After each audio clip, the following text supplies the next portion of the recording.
तो इस सारे का जो सारा सेशन है मेरा, ये आपको मिलेगा एज अ वीडियोज़ में ही।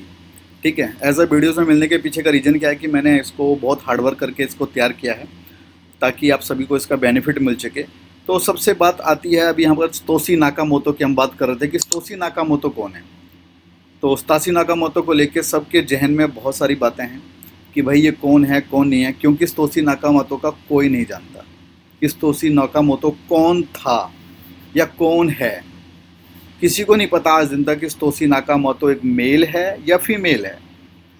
ठीक है, हम उसे रेफ़र करते हैं कई बार मेल से, क्योंकि जो उसने फाउंडेशन बनाया था, जो फाउंडेशन का प्रोफाइल था, P2P फाउंडेशन प्रोवाइड, वहाँ से क्लेम कर सकते हैं कि वो एक मेल था।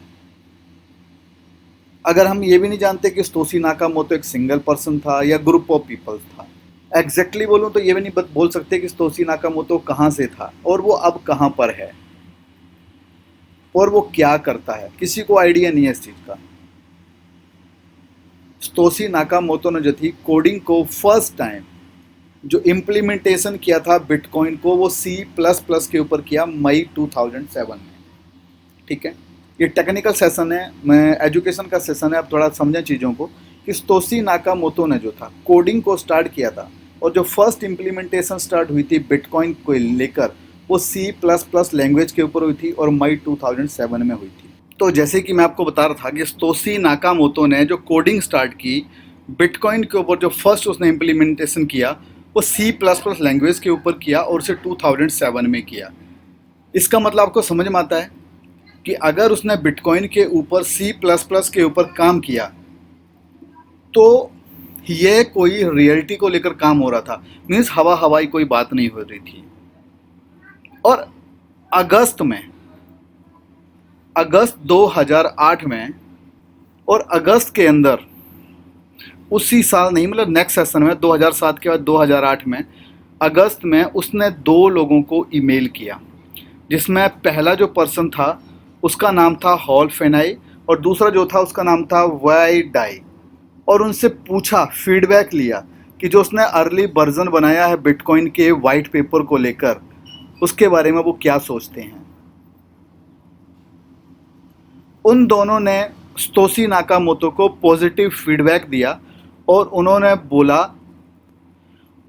बोला कि ये जो अभी मतलब आपने वाइट पेपर बनाया है, जो आपने कोडिंग का जो प्रोसेस बनाया है, इसको आप जो हैं मीन्स वेरी प्रोमिसिंग हुआ। Very promising in the sense होता है कि मतलब एक्यूरेसी को लेकर उन्होंने बोला।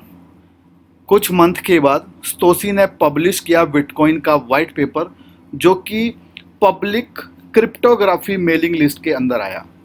तो 1 नवंबर 2008 को जो बिटकॉइन का P2P ई कैश पेपर था, वो मैं आपके सामने रख रहा हूँ।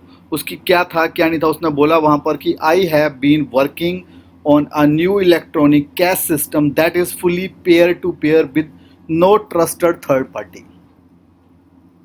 ठीक है, तोशी नाकामोतो ने 1 नवंबर 2008 को 4:16:33 पर एक अपना ई पेपर निकाला था, जिसमें उन्होंने बोला कि मैंने एक ऐसा वर्किंग का न्यू इलेक्ट्रॉनिक कैश सिस्टम बना दिया है जो कि फुल्ली पेयर टू पेयर है और उसके ऊपर थर्ड पार्टी का कोई लेना देना नहीं है।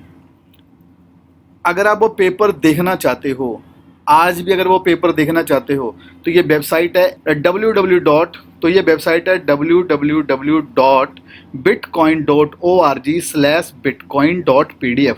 आप इस पर जाएं, आज भी उस पेपर को देख सकते हैं।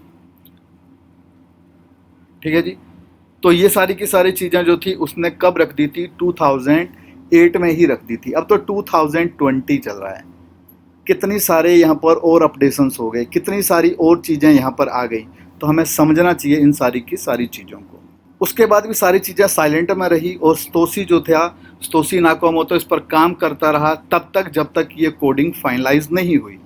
जनवरी 2009 में तोशी नाकामोतो ने फाइनेंशियली ऑफिशियली ओपन सोर्स जो था वो मार्केट में शेयर कर दिया, बिटकॉइन का लॉन्च कर दिया कि बिटकॉइन नेटवर्क जो है वो ये है और इसके ऊपर जो अब यहाँ पर काम हो रहा है। बहुत सारे उस टाइम के जो अब जैसे आज हम बात करते हैं कि आज हम किसी अगर क्रिप्टो की बात करते हैं या किसी ब्लॉकचेन की बात करते हैं, किसी एल्गोरिथम की बात करते हैं, तो आज भी बहुत सारे लोग हैं जो कि बोलते हैं सब फालतू की चीज़ें हैं। ठीक है, ऐसे ही उस टाइम में भी एक पर्सन था जिसका नाम था हॉल फिनाई। उसने उस वक्त क्या था, ये जो उसकी कोडिंग थी उसको पॉक किया और बहुत कुछ बोला, उसने बहुत कुछ बोला कि ये जो कॉइनिंग है इसको लेकर बहुत सारी बातें की। बट स्तोशी नाकामोटो ने पहला पर्सन था जिसने ये बोला कि ये सॉफ्टवेयर पर रन कर रहा है और साथ साथ में माइनिंग भी हो रही है, दैट्स मीन्स ये माइनिंग का कॉइन है। ठीक है, और उसके बाद उसने पहली जो ट्रांजेक्शन्स थी वो करी वहाँ पर। उसके बाद जो उसकी पहली ट्रांजेक्शन्स थी वो इस एड्रेस पर हुई और जो हुई उसने 3/1/2009 को उसने करी 22:18 के ऊपर, क्योंकि टेस्टिंग की उसने सॉफ्टवेयर के ऊपर। और उसी दिन मतलब 2019 में ही 11:45 पर जो है ये ऑर्डर हो गई और उसमें जो था, जो भी डिडक्शन वगैरह था उस टाइम में, वो डिडक्शंस रहा। ठीक है, तो 2 ट्रांजेक्शन्स हुई थी, 213 ब्लॉग उसमें यूज़ हुए थे और 3 कनेक्शंस वहाँ पर यूज हुए। 3 कनेक्शंस इन द सेंस, मैंने प्रीवियस वीडियो में आपको बताया था कि वहाँ पर nth ऑफ कंप्यूटर्स हैं जो यूज़ हो रहे होते हैं। तो ये स्नैपशॉट है अर्ली बिटकॉइन क्लाइंट का, जिसने कि वहाँ पर 2009 में पहली ट्रांजेक्शन की थी।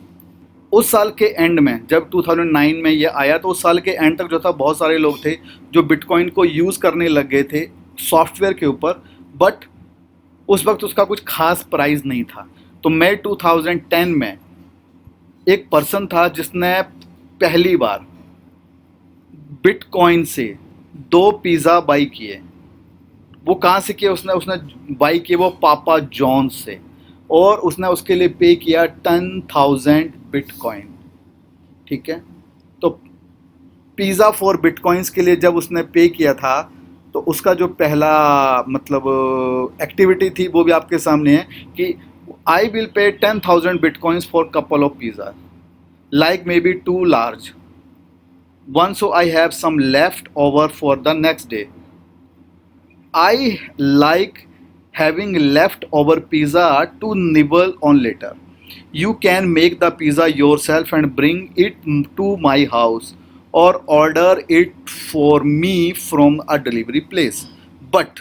But I am aiming for is getting food delivery in exchange of bitcoins, where I don't have to order to prepare it myself. समझ में आ रहा होगा आपको क्या बोल रहा है ये, कि भाई उसने जो टेस्टिंग कर रहा था कि ऑर्डर होगा नहीं होगा, डिलीवरी होगी नहीं होगी, और उसके लिए जो था सारी चीज़ें उसने रखी।